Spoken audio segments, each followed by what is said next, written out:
The Stack. People, Business, Technology. With Dan Tomaszewski of Everything MSP.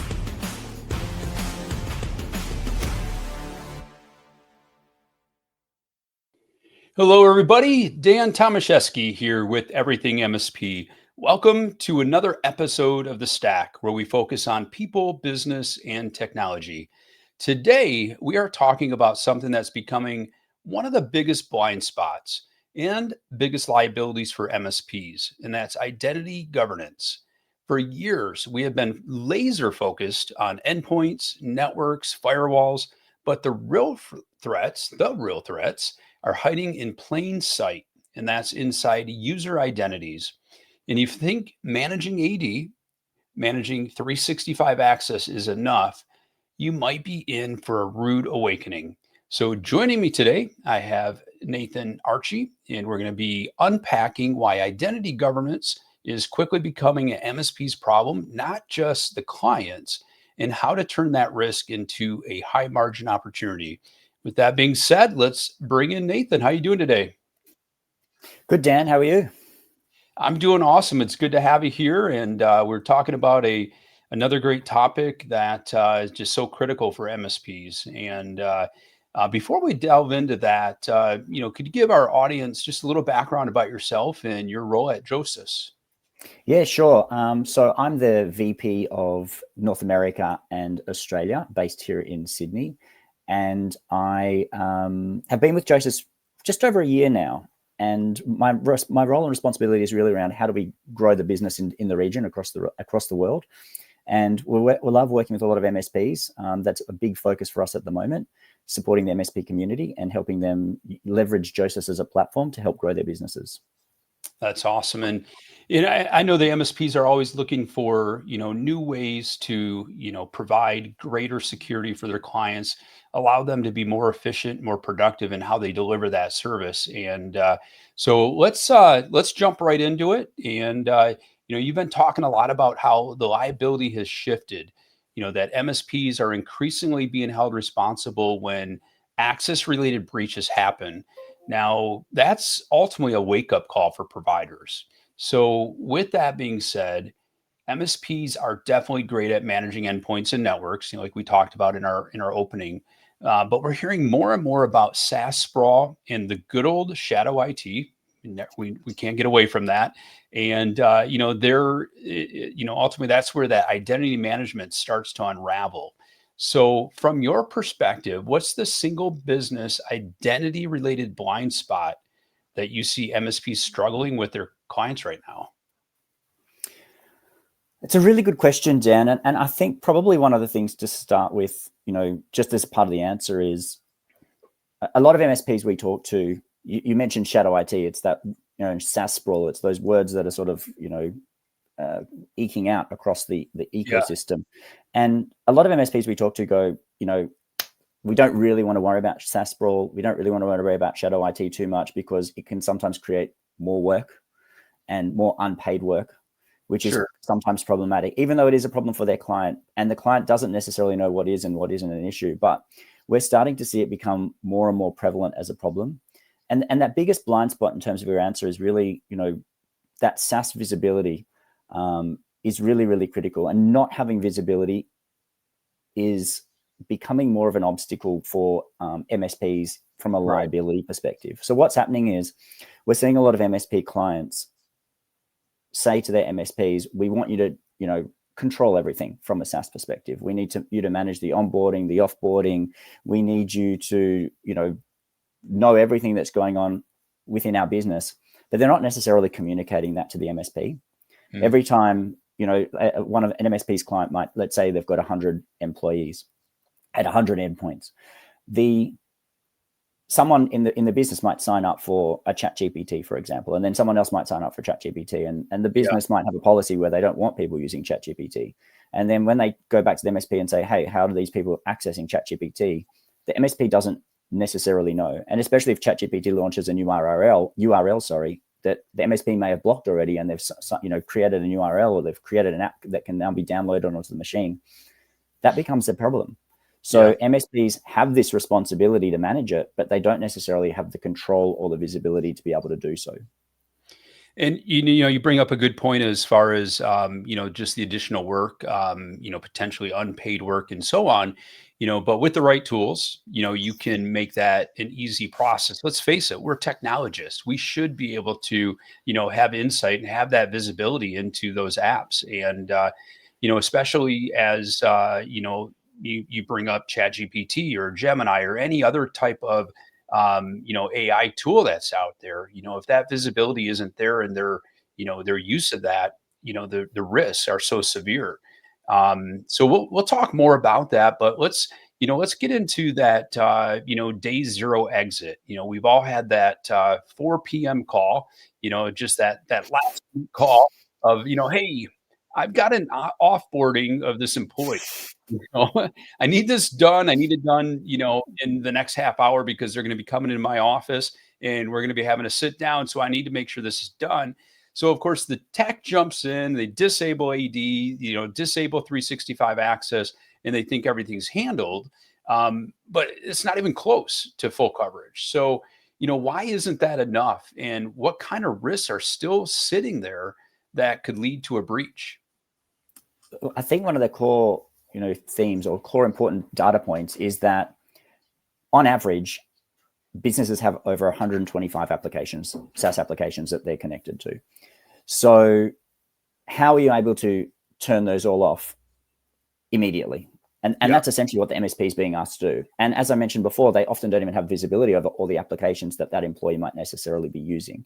So that 4 p.m. call comes in, they're having to, it's very quick and very easy to disable AD and M365. And there's a number of apps that'll be connected to Enter ID. And they can turn those off, instantaneously. But it's those additional applications that become a real problem. But firstly, from a time perspective, I was talking to an MSP recently, or just last week, and they said they spent 3.5 hours disabling applications for one employee. 3.5 hours of time. So if that's 4 p.m. in the afternoon and you've got dinner that night, with your family at 6 p.m., you're not getting to that dinner straight on time. So that becomes a problem. Secondly, there's an additional risk in that if those apps are not disconnected all on that afternoon, especially if that employee is being terminated for let's say it's not necessarily the best departure. It's not someone who's resigned. It's someone who's being terminated. There's some risk there of that individual potentially having still access to the systems. And depending on what those applications, those SaaS apps are that aren't being turned off, there could be some really critical information or critical access that employee could still have. And I'll give you an example. Like we were working with a client. This was an end client, and they had we identified that they had 3 admin users for their DocuSign. And one of those users was an external contractor who hadn't worked with them for over 8 months. Oh, wow. Now, if we took that example, fortunately, nothing bad happened or nothing untoward happened because they had a good relationship with that contractor. But let's assume, that it was in this scenario, it was that 4 p.m. that employee that was being terminated and they had that access, and you're not able to disable that immediately. That could cause some significant problems for the business over the weekend or even on Monday or even early next week. So it's really critical, that the MSP is able to disable as many of the applications, as much access as possible for those very, very reasons. Absolutely. And, when you think about, the number of apps that they might have, and, think about if you miss just one of them, what if that one that you miss is one that has a whole bunch of data in it and access that's, sensitive information that, they go home that night. And, we hope that most employees aren't going to be malicious, but we don't know, we don't know. And, what if they go home that night and download all that information? And exactly, you have no idea. And Dan, the other thing there would be also, further down the line is where does the liability sit? So, we're in an age of a very litigious age is probably the term to use. And, where does the risk or that liability of not disabling access sit? Does it sit with the MSP? Does it sit with the employee, especially, the client, especially if that employee does something untowards and steals data or does something malicious, to one of the applications, which has a cost implication to the business, a negative cost. They Yeah. have to pay out $10 million in costs to their clients for whatever reason. Where does liability for that sit? And that's something as well that we need to start thinking about. And especially if an MSP is responsible for managing a SaaS stack, that could be something that starts to become more pervasive as time goes on.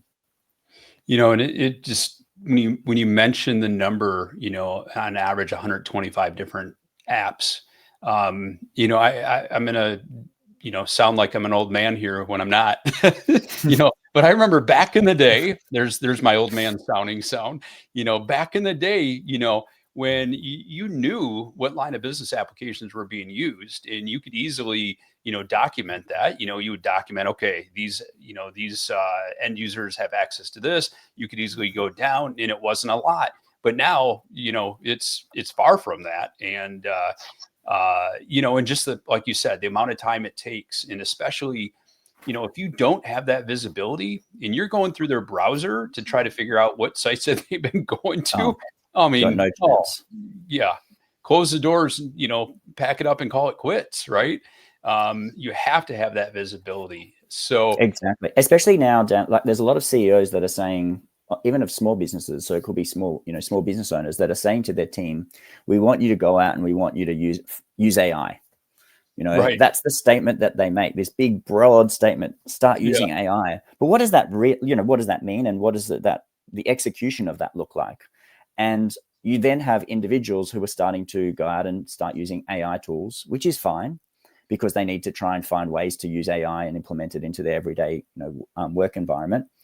But then what are these tools, and what is the IP that they're starting to put into those? And then where does that information ultimately go? Like, what are the controls that are in place? And so these clients don't often then have access policies that they've created that then can dictate these terms of what they can and can't do. But then ultimately it still comes back to the MSP who's sort of managing this tech ecosystem, where the client will say, hey, Tim's just started using this AI tool. How come you didn't know about it? You didn't inform us, even though there's no real awareness or ability for the MSP to necessarily be aware of what's occurring. So it's all those sorts of things that are starting to happen as well. They're mandated from a business who's trying to be in the future because everyone's talking about AI, but then the repercussions of that execution has implications for MSPs. Yeah, absolutely. And you bring up liability, but let's talk about compliance now. Clients are faced with SOC 2, HIPAA, CMMC. One of the first things auditors going to ask for is access reviews. So, how can an MSP already juggling multiple clients, multiple stacks, realistically manage, that quarterly access reviews to hundreds of SaaS apps, without turning into a full-time job? I've racked my brain on this one, Dan, and it's really difficult. Ultimately, you can't do it effectively. Like, you can run it from a spreadsheet and you can have a list of all the applications, but then the ones that you miss are those ones where employees start using them on their own accord, those shadow IT applications, which become the problematic. So you're not even aware of it. So then how do you do an access review on something you don't know about? That's the first component of it. And the second part of it is, even if you're running it from a spreadsheet, does that mean countless emails or countless Slack messages, and then who's following those up? So it is a full-time role. So it's virtually impossible. So you do need some sort of a tool. Entra ID does enable it for certain applications that you're able to get through the Entra ID catalog, for example. But the applications that sit outside that, that's where that becomes somewhat problematic. And how do you manage it for those? But it is very, very difficult. But I've just spoken to a number of MSPs who have a spreadsheet. They're running it very, very efficiently, but it takes them hours, and they can do it maybe once or twice a year, and that's about it. But there's now more and more of a requirement, as you referred to within SOC 2, like, how do you do it more regularly, more frequently, and how do you do it on an ad hoc or ads needs basis? So let's say, for example, a company starts using a new application as a once-off, and they want to determine how many people are using that application tomorrow. Can you run that effectively, within 24 hours notice? And do you have the bandwidth to be able to do that internally? Right. And be able to provide a report back with immediacy as to how many people have responded or haven't responded, who then do you have to chase up and be able to, provide that on a, an end of day basis or a daily basis to the client. It's very, very difficult to do that from a spreadsheet. Yeah. SaaS apps have turned, that list of, approved, or used line of business applications into a dynamic list. It's gone from static to dynamic, and again, during that onboarding process, you're identifying, what are their line of business applications, and you develop that list. But in the world of SaaS, that list becomes outdated, the second you create it. Essentially that dynamic component of it, just because, people are learning about a new tool. There are new tools coming out all the time. There's new ways to do things, and end users aren't trying to be malicious. They aren't trying to, they're just thinking outside the box. They're like, how can I do my job better? And, we got to give them credit for that. But we also, on the flip side, we have to have that visibility.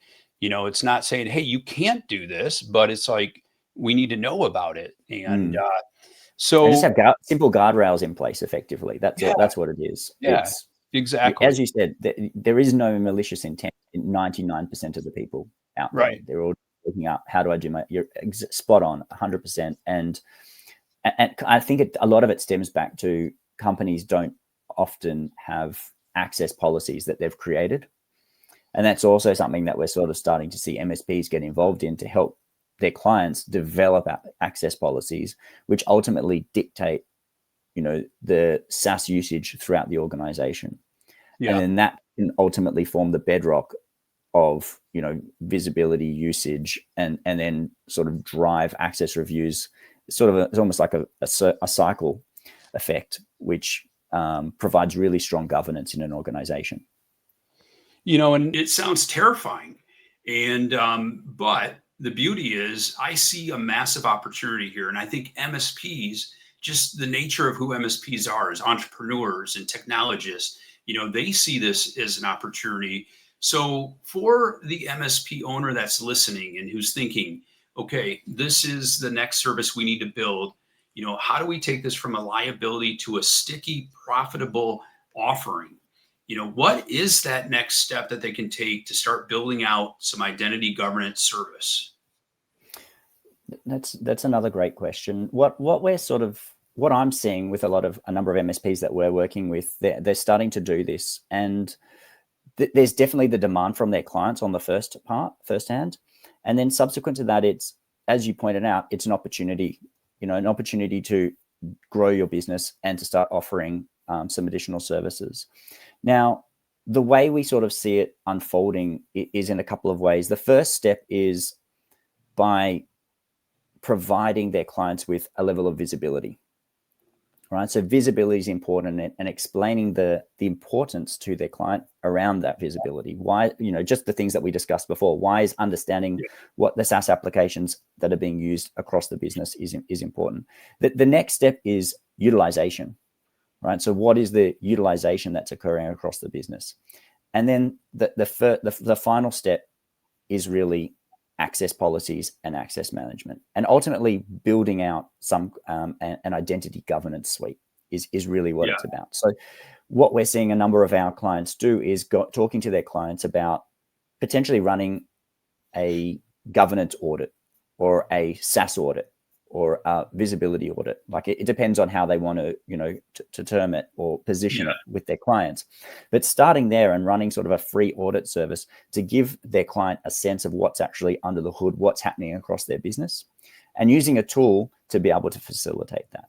And then once they've taken that step, it's then around, okay, how do we help you create an environment of governance within your organization? And how do we help you create those access policies that are ultimately going to enable the organization to operate more smoothly as they, start to use more and more applications and provide, the guidance and those guardrails that we talked about before for their employees to be able to go out and find tools that will enable them to do their job really, really well. So essentially, if I'm hearing you properly, you can use Josys then from a multi facet perspective, both to be able to do that audit, to do that assessment, but also to manage an ongoing. So it's, it covers both aspects of that. Yes, correct. It definitely does. Look, our platform helps our MSPs do exactly that. So it does provide that visibility. It helps them create the access policies and provides the guidance to be able to facilitate that. It also enables the immediate offboarding, for example, and sort of those hardline actions that an MSP will need to take, for example, to save time. But really, the core thing is defining the access policy, understanding what's going on across the organization from a visibility perspective, and then on top of that, utilization, who is using what, and also from that access governance perspective, who has access to what. So is someone an admin that shouldn't be an admin, for example? Absolutely. And, and I think there's a big gap out there. And, from this perspective, and essentially MSPs just need to go back to that whole component of liability. Because again, the clients, from their angle, their perspective is we've got their back. So if there is a problem, they're going to come back after us. And, and it just makes our lives easier regardless. It makes our, our ability to see what's being used out there. That without that visibility, we have no idea, and we can't manage risk without visibility. And, so what I would recommend for many MSPs that are out there, is you're looking to continue to add to your stack.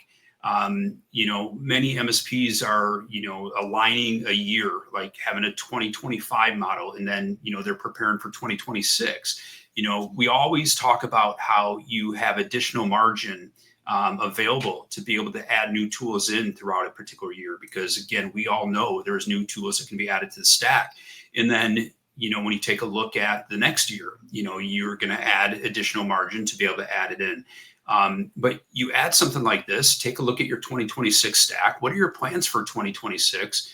And, take a look at the risks, the liability, and also just how you can provide a better service for your clients. And because it all comes down to that business outcome, and security risk is so critical. There's a couple of things I just wanted to mention before we wrap up. You guys have a lot of great insights, a lot of great information available out on your website. You guys have had a couple blog posts. You guys are covering like AI-powered SaaS risk analyzer, privileged access management, user profile filtering for Entra ID. There's so much around that, as well as AI-driven access policies. And so I encourage everyone to take a look at Joseph's website and learn more there. The other thing too is if you could expand a little bit for our listeners that want to give you guys a try, how they can reach out to you and learn a little bit more about your service. Sure. So the first thing they can do is definitely go to our website, and we do have a fully functional demo environment that's available directly through our website. They're welcome to sign up with that at any time and just have a play. It's always good to get under the hood and run your fingers through the through the machine, so to speak. So definitely get out there and give that a go. But otherwise, feel free to reach out to myself directly, or we do have the inquiry form as well through the website, and one of our team on the ground in the US will definitely be able to help talk you through what we do and how we can help.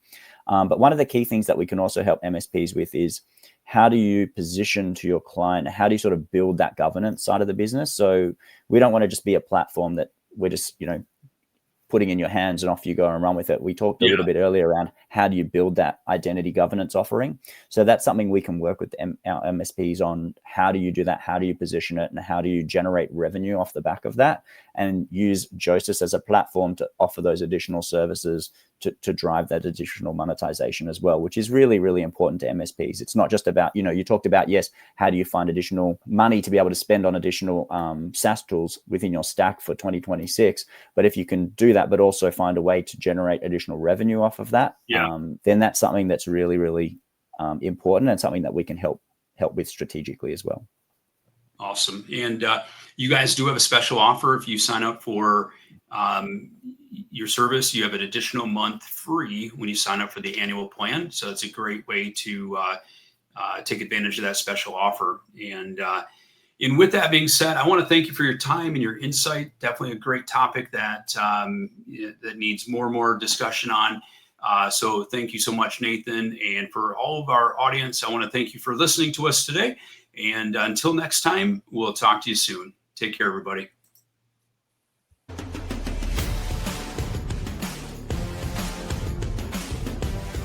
Thank you for listening to The Stack.